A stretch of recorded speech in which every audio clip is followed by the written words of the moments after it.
Hello there, fellow NPCs. I am Scythe, and today we're getting back into the house of Fata Morgana, and we have just been listening to Mel's tragic tale of why he chose to imprison Morgana. And it was pretty much just as I suspected. He didn't really have a choice in the matter. He was forced to do first and foremost the beast's bidding, but also the Lord's bidding. So yeah, he didn't really have a say in the matter. Now we're going to see how Nelly is going to feel about that, and how we're going to keep on moving from here on. I guess with all this, Mel is going to give up his key, at the very least, I think. We'll see how it goes. Now, let's go. And that is how I ended up here.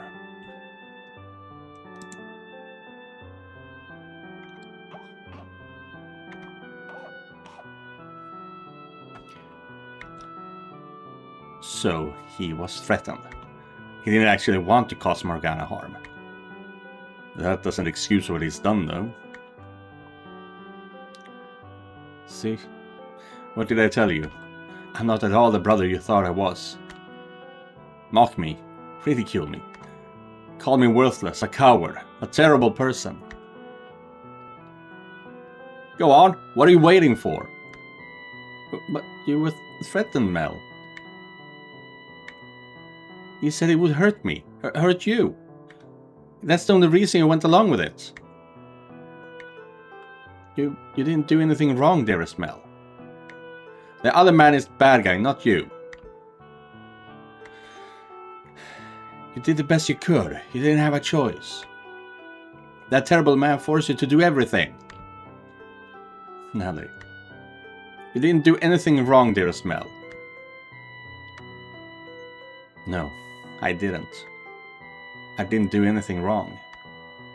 I had no other choice. That's not true. All you're doing is closing your eyes. What? You mustn't coddle yourself. What was I supposed to do then? Don't be mean to my Mel. Did you really do the best you could? Did you ever even once try to do something about the situation, as hopeless as it may have seemed? Could you not even conceive of any other option? Could you not have come up with something else to say at Morgana's house? Something that might have given her even the slightest clue she was in danger. But when she opened the door, did you do anything? Did you even so much as attempt to stop him? My legs were shaking so bad I couldn't move. There's no way I could have stopped him. Then at the very least, you shouldn't have fled. You should have stayed and told her the truth. That you weren't there willingly, and maybe she wouldn't have felt so utterly betrayed. But he was there. You think I could have actually stayed there with him? Not a chance. And it's not like Morgana would have... She opened the door because she trusted you. She isn't the easiest person to read. But she was opening up to you. And what did you do with that trust? Stop it! Please, you made your point. It's not all Mel's fault either. If anything, he's a victim. He was just trying to protect me. Were you listening to anything he said, Nelly? You were not Mel's first priority. He did what he did for his own sake. Well, what did you expect me to do? Pull courage I don't have out of thin air? What's so wrong with self-preservation? There was nothing I could have done to stop him. I'd love to see you try to do any better. Then maybe you'll understand how scared I was, how little I could have done. It mustn't be nice to be an outsider, to talk about my experiences like you know anything, analyze my decisions, go on about what I should have done. You don't have a damn clue how terrifying it all was. How I felt having to go through it. Oh yeah, you're right. It sure would be the courageous thing to do to sacrifice your life for someone else. But you know what? People like that don't exist in stories. Except you don't actually understand that. You just want to give me crap for not being perfect. Do you want my pity? Is that all you want? If I tell you I feel bad for you and oh, how hard it must have been, will that satisfy you? Hi.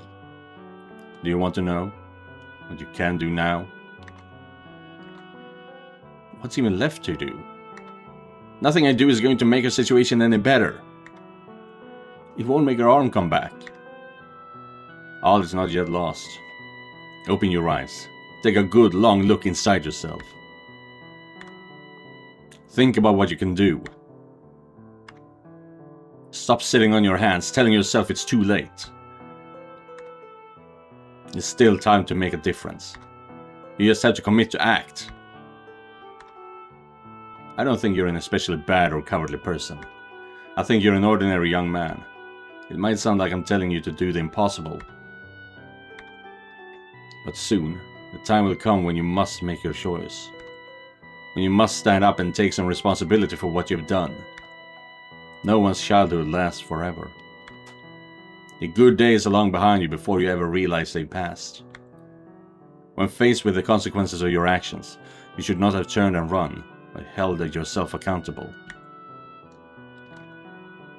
It is, perhaps, a disproportionately large burden for you to bear. But it's fast approaching, and you need to make a decision. Find your courage. Set Morgana free. Mel. Mel? But even if I open the door for her, it's too little, too late. She'll never forgive me after... Is her forgiveness the reason you should act? No, it's penance for what you've done to her. Atonement for your sins. Whether she forgives you or not is besides the point. The question on the table right now is whether you are going to do the right thing. And what about her blood? Without Saint's blood, Nelly won't... You don't have to worry about me, dearest Mel. My life isn't so important that I want you to take someone else's away to keep it. I'll think about what I can do to help too. It's partially my fault after all. So please, Mel, set the Saintess free. Your quiet life is built on a foundation of lies. And I know that by now, you've realized there's no real value in a life like that. You wanted to do something about this. You sought salvation. Salvation? But who would give it to me? I already told you I would. But why? Because I promised you. And you expect me to believe that? Yes. If you choose to sit here and wallow in your regret, there's no going back. Now is your only chance to make a change. Mel. Oh, alright. I'll help. I'll help you set her free. Dearest Mel. I knew all along that was what I needed to do. But I could never bring myself to act on it. There was no way I could accomplish anything alone. I'm basically helpless on my own. Everything about this is so completely outside anything I've ever had to deal with before. So I had no way of having any idea what I was supposed to do about it. God can be pretty cruel. Why would he force a boy like me to make such a difficult choice? Yes, he can be. You were made to be part of a more normal, less tumultuous world. But you've come too far to go back to that. So the least you can do is change the world you're in now. Yeah. I doubt I need to remind you, but you know, you can't get in with only my key. You need all three, and the other two, they don't feel an ounce of remorse. Taking their keys won't be easy. Easy or not, We have to get them. And I'm sure there's a way. There must be. Just so we're clear, you're not going to overpower them. The guy with the sword is much stronger than you, and he knows how to use a blade.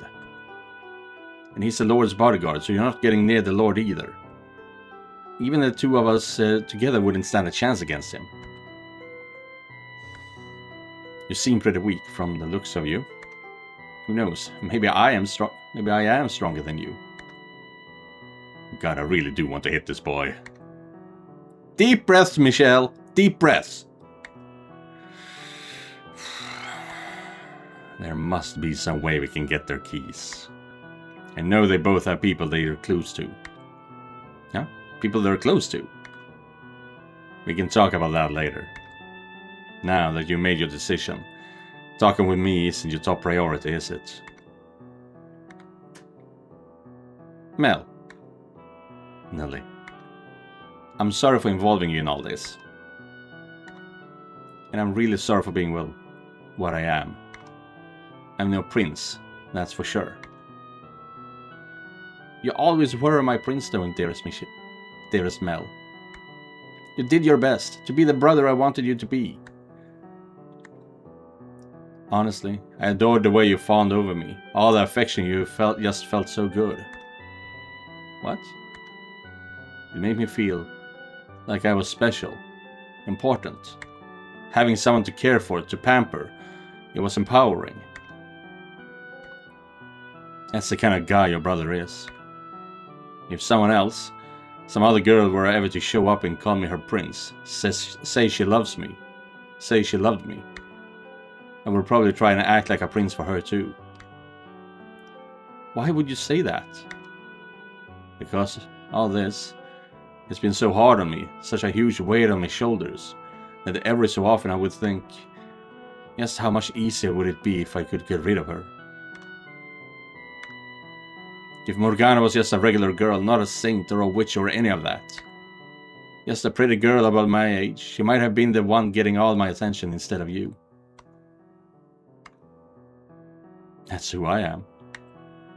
That's not you, dearest Mel. You're just beating yourself up.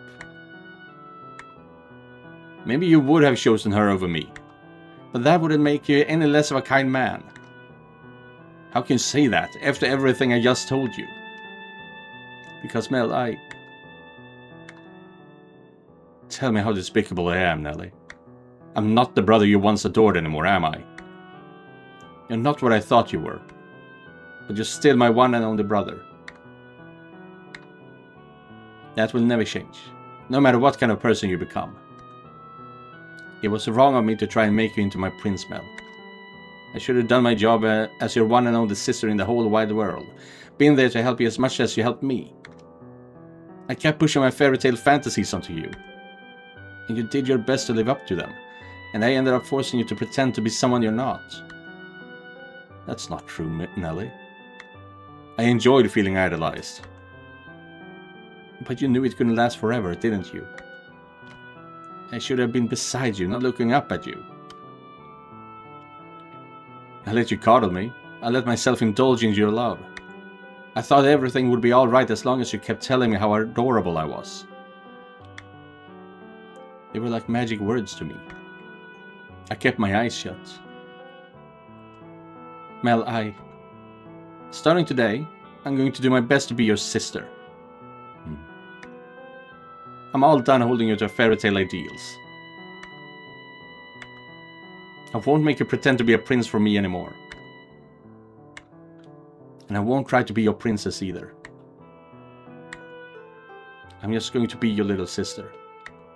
So get back on your feet and stand tall, dearest Mel. I know you'll probably have to pay for what you've done when the Saintess goes free.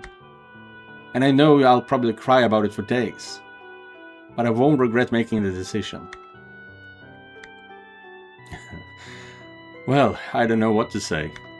I wasn't expecting you to handle it so maturely. You're putting your big brother to shame, Nelly. Mother once told me that girls grow up faster than boys. She was right about that. Thank you, Nelly, for accepting me, in spite of all the awful things I've done. and for having me as your brother.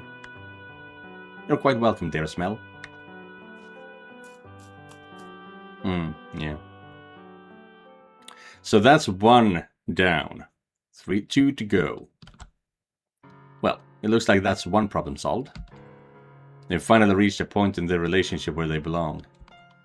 If they could have come to terms with herself sooner, come to an understanding with him, then maybe she could have reeled in her ideals before she lost control of them. Yeah, maybe. This Nelly and the other Nelly seem to be of the same essence. They both have somewhat excessive love for their brothers. And that love expressed itself by transforming him into a prince.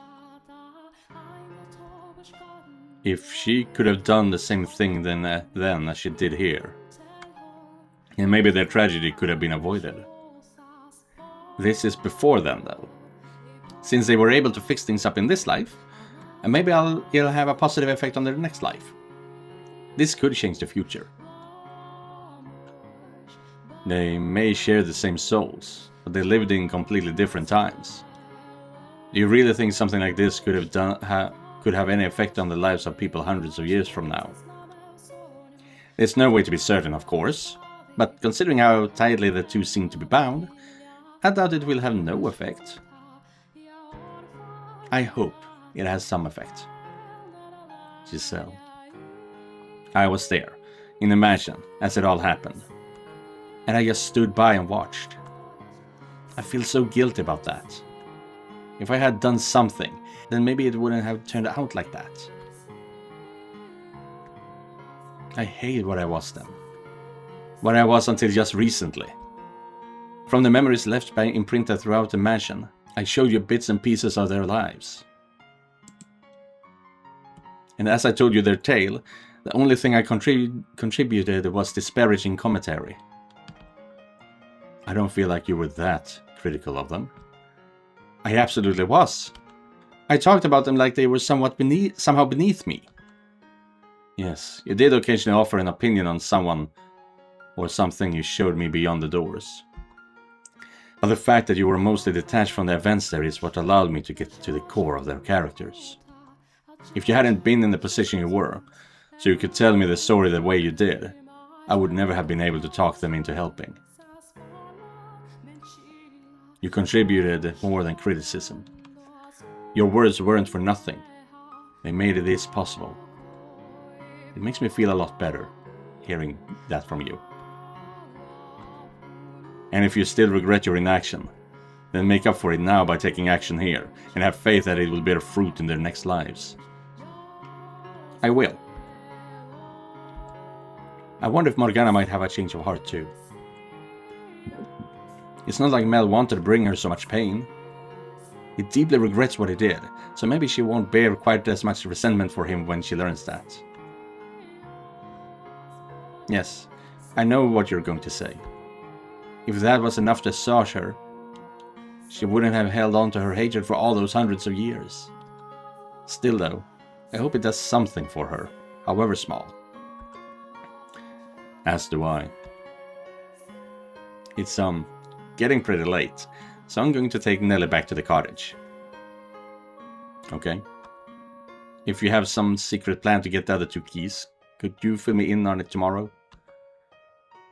Sure. Also, I could get you another room if you wanted.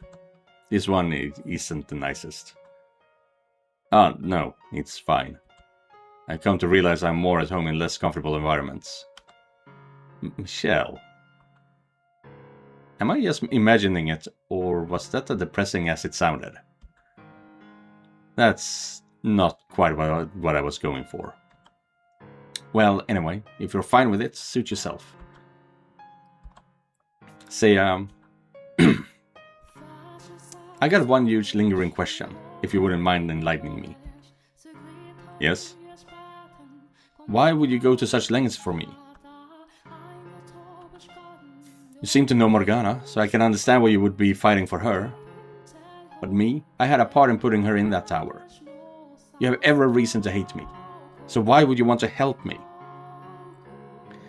If this was all it took for me to hate someone, I would curse every last man and woman in the world. I bear no animosity for you. And even if I did, you're committed to take action. That doesn't explain why you were so concerned about us. It almost seemed like you actually cared about me and Ellie. But we're complete strangers. We just met today. Because some part of me couldn't think of you as strangers anymore. Huh? That's right. When he came by this afternoon to talk, he didn't feel like strangers to me either. It was weird, like he'd known me my whole life. So I made him my second brother. Your second brother? You're more than welcome to change the order, Nelly. Make him number 2 and me number 1. I wish I could join in and be big sister number 1. I'll have to think about it. After all that, you might be number 1 material. Whoa. Why is that even up for consideration? I'm just kidding, dearest Mel. Oh. I'm still kind of confused, but anyway, I'm glad someone like you showed up. I've actually been praying every night for God to send someone who can get me out of this. I really am useless all on my own. Constantly looking for someone to help me, unable to do anything by myself. And trust me, I realize how pathetic that is.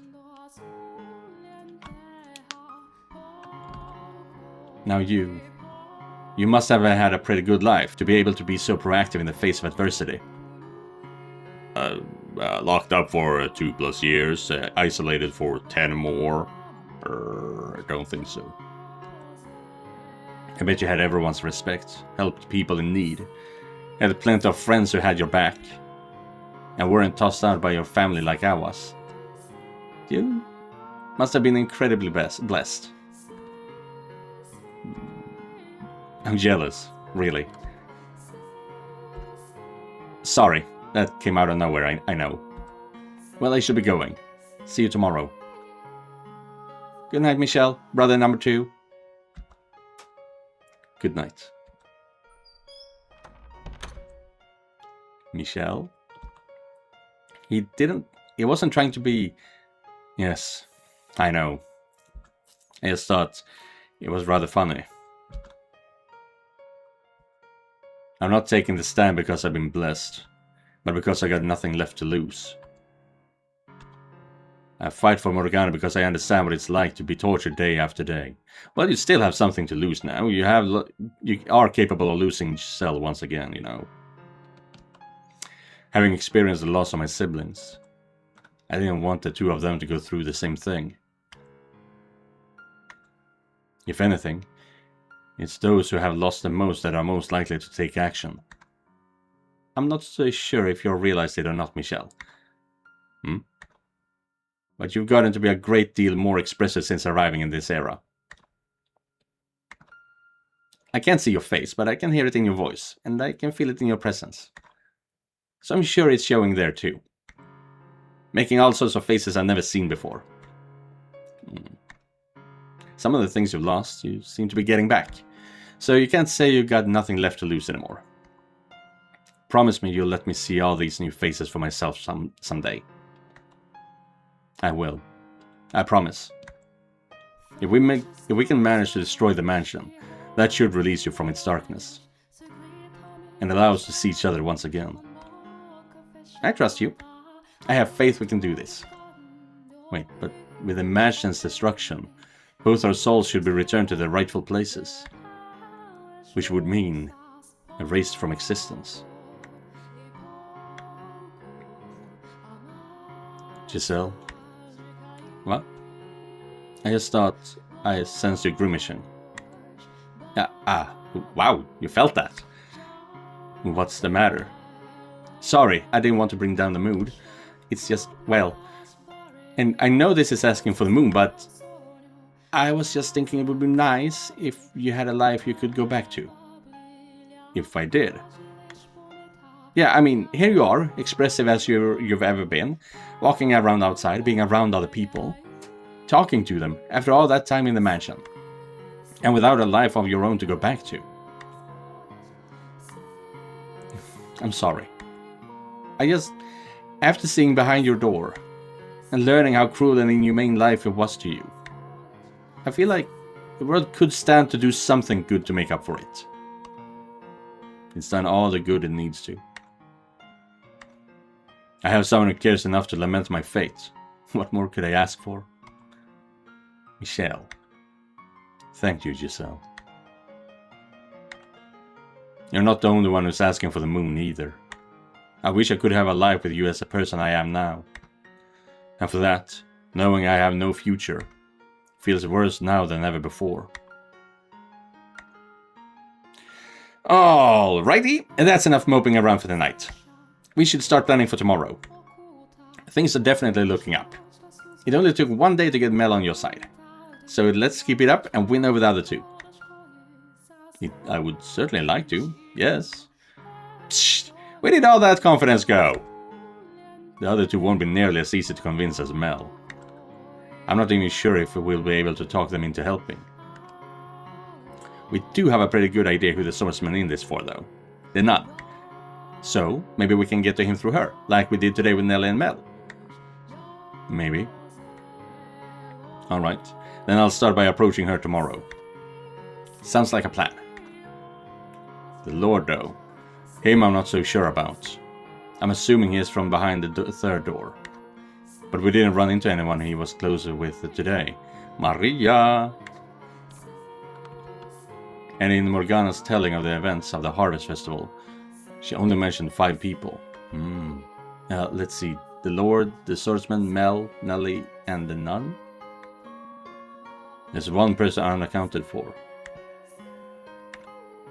We just haven't run into them yet. That's all. If he's the man from the third door, I can't imagine she won't be here too. Who's losing their confidence now? In any event, tomorrow we talk to the nun. I only hope it goes as well as it did today. You got me. You don't have anything to worry about. Or, all things considered, you might not even need me. No, I wouldn't say that. You handled Mel pretty amazingly, though. I'm not going to lie, my heart was pounding the whole time. I was afraid you were going to slip up and say something boneheaded. But you managed to keep it together, and I didn't have to come to the rescue. I could make a book of quotes out of your performance today. Oh, for the love of God, please don't. So I'm not concerned at all. Say whatever you think is the right thing to say. I'm more than happy to sit back and watch. The more you pile on the expectations, the more afraid it makes me that I'm going to trip up. Besides, I don't think I could have done any of that without you. Why not? Well, my life was hardly as pride-worthy as Mel seemed to think, so I didn't really feel like I had a right to talk to him like that. But knowing you were there, urging me on, was what allowed me to act without hesitation. So, thank you. No thanks necessary. But if you say so, then you're more than welcome. I'm glad I could be of assistance, if just a little. That you were. Now, let's keep this momentum up tomorrow. It's getting a bit late though, so you should probably get some sleep. What is it? I kind of don't want to sleep. Well, why not? For somewhat childish reasons. Ah, are you sad you won't be able to hear my voice? Are you lonely, you poor, poor dear? I am. But that's the last thing I expected you to admit to. Okay, well, do you want to stay up and talk for a little longer then? Not too long though. You need to rest up for tomorrow. And who knows, maybe I'll show up in your dreams if you wish hard enough. Fucking adorable. The fact that I'm even able to talk with Giselle right now is a miracle and a blessing. So is it our risk for me to yearn for more, knowing I've already been granted such a great bounty? I want to see her face as much as she wants to see mine. She's infinitely more expressive than me, and I want a good, long look at all those many expressions up close. I want more than her voice. I want her whole body. I want to feel her warmth. In this era, I have all 5 senses in full working order, as I did when I was alive. Giselle, though, she doesn't. She remains dead. As lively as she may be now, that's one thing she did not get back. I truly wish she could have been here too. She would have certainly found more joy in her renewed life than me. And she certainly belongs under the sun far more than I do. But she, rather than me, was the one left behind in that realm of darkness. A fact that frustrates me immensely. In life, I would have considered her remarks about seeing her in my dreams silly and saccharine. But now, I very much hope it happens.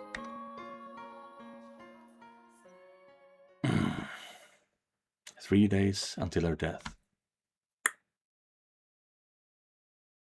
There we go. 2 days until her death. I thought it would tick down, not fade out.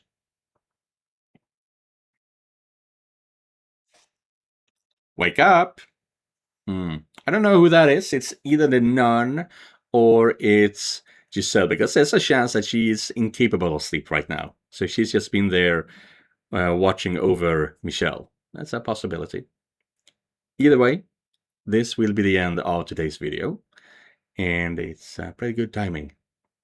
And the next episode, the next chapter is called The Blood of the Saint. So I'm guessing we're going to talk to the nun. Yeah, that we did say that. We're going to talk to the nun and explain how things are actually done around here. And she's going to be very upset with the beast. Either way, thank you guys for watching. And an extra thank you to all my members, helping me to offset some of the expenses I have. Don't forget to like and subscribe, and I'll be seeing you guys in the next one. Goodbye, everyone.